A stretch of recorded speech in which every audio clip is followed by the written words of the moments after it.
प्रिय आशु, प्रिय मीना, निजमुला घाटी में अवस्थित राजकीय इंटर कॉलेज गोड़ा के इस प्रथम वार्षिकोत्सव के शुभ अवसर पर यहाँ अति विशिष्ट अतिथि के रूप में भाई गजेंद्र जी, यहाँ पर प्रदेश अध्यक्ष राजकीय शिक्षक संघ प्रिय कमल जी, हमारे शिक्षक संघ के प्रतिनिधियों के रूप में प्रिय धर्म जी, प्रिय नरेंद्र जी, प्रिय हरेंद्र जी और इनके साथ साथ समस्त जितने शिक्षक गण हैं, इस विद्यालय के शिक्षकों में प्रिय राजकिशोर जी और जो इस टीम के कैप्टन हैं, यहाँ के सम्मानित प्रधानाचार्य प्रिय सुरजीत जी के साथ साथ प्रिय राजकिशोर जी, प्रिय देवेंद्र जी, प्रिय मीना, आशु के साथ साथ समस्त विद्वान शिक्षकगण, विदुषी शिक्षिकाएं, यहाँ पर उपस्थित समस्त अभिभावकगण, विविध विद्यालयों से आए हुए हमारे शिक्षकगण, जनप्रतिनिधिगण, क्षेत्र पंचायत समिति सदस्य, ग्राम प्रधान, समस्त जनप्रतिनिधिगण और यहाँ पर उपस्थित बहुत अच्छी संख्या में मातृशक्ति प्यारे बच्चों, वार्षिकोत्सव किसी भी विद्यालय की वर्ष भर की गतिविधियों का दर्पण होता है। बच्चों द्वारा कैसा प्रयास किया जा रहा है और विद्यालय द्वारा कैसा किया जा रहा है, इसकी छवि दिखाई देती है इस छोटे से समय में। और मैं सबसे पहले पूरे विद्यालय परिवार को प्रथम वार्षिकोत्सव आयोजन की बहुत बहुत बधाई देता हूं, साधुवाद देता हूं और इस बेहतरीन प्रयास के लिए आप लोग बधाई के पात्र हैं।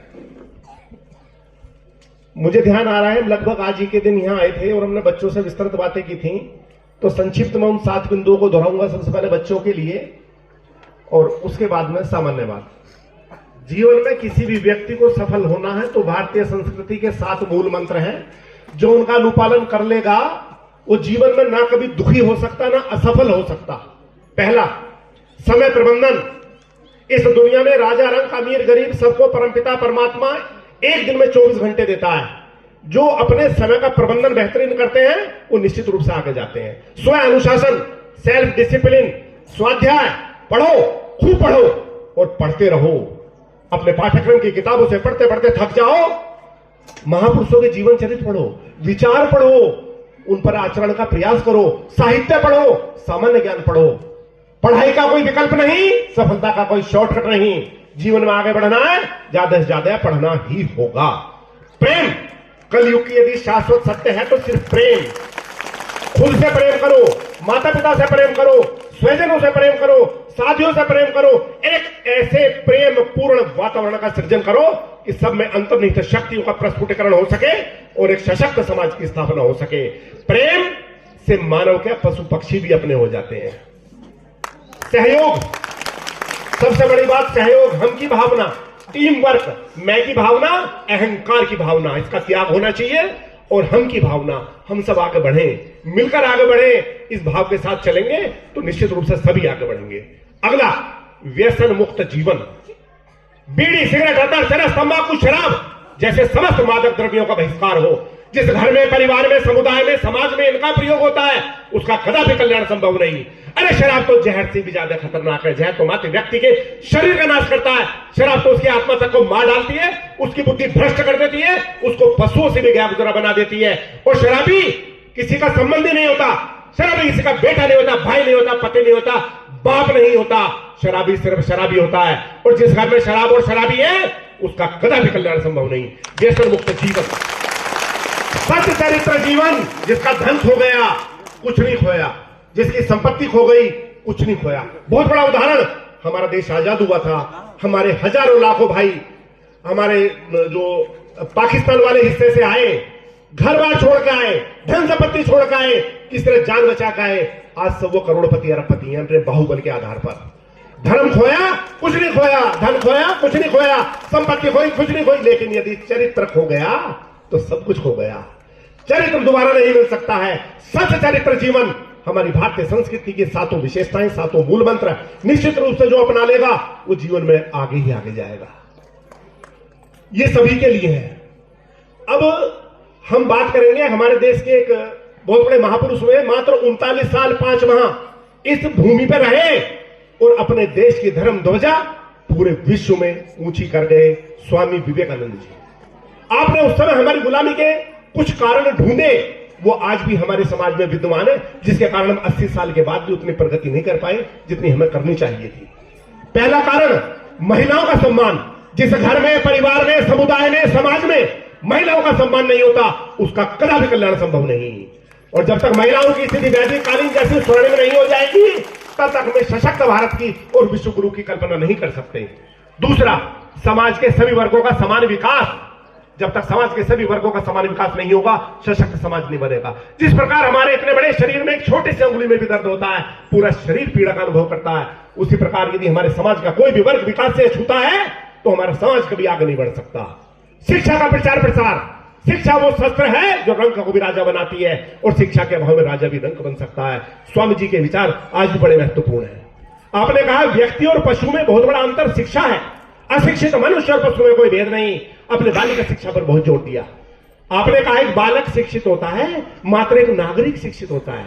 एक बालिका शिक्षित होती है, एक परिवार, समुदाय, समाज, अंततः पूरा राष्ट्र शिक्षित होता है। अपने बालिका शिक्षा पर बहुत जोर दिया।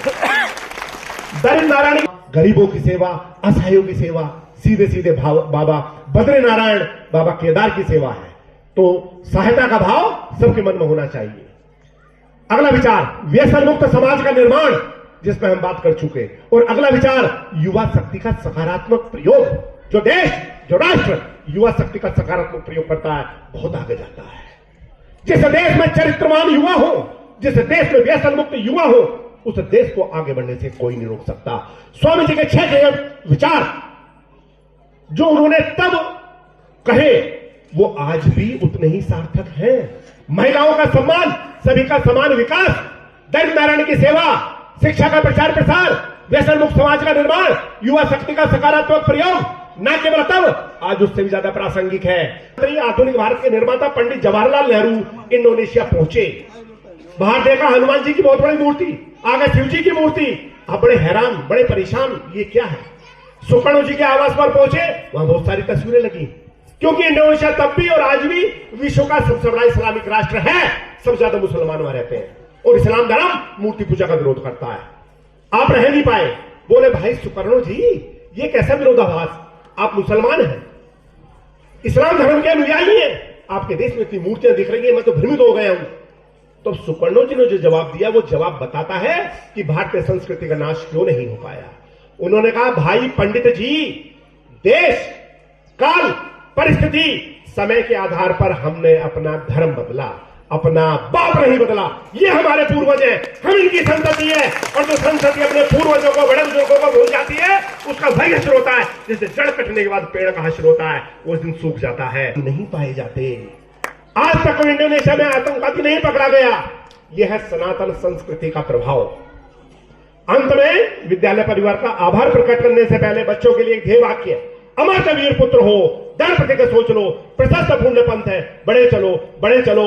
और अपनी संस्कृति को याद करते हुए, विद्यालय परिवार का आभार प्रकट करते हुए, बच्चों को शुभाशीष देते हुए, और इस बेहतरीन कार्यक्रम की बहुत बहुत शुभकामनाएं देते हुए, हमारे राष्ट्र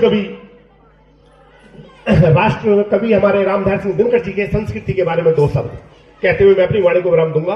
तू पूछ अवध से राम कहां, वृंदा बोलो घनश्याम कहां, ओ मगध कहां मेरे अशोक, वह चंद्रगुप्त वरधाम कहां, कह दे शंकर से आज करें वो प्रलय जाति फिर एक बार, सारे भारत में गूंज उठे फिर हर ओम का महोच्चार। धन्यवाद। जय हिंद, जय भारत।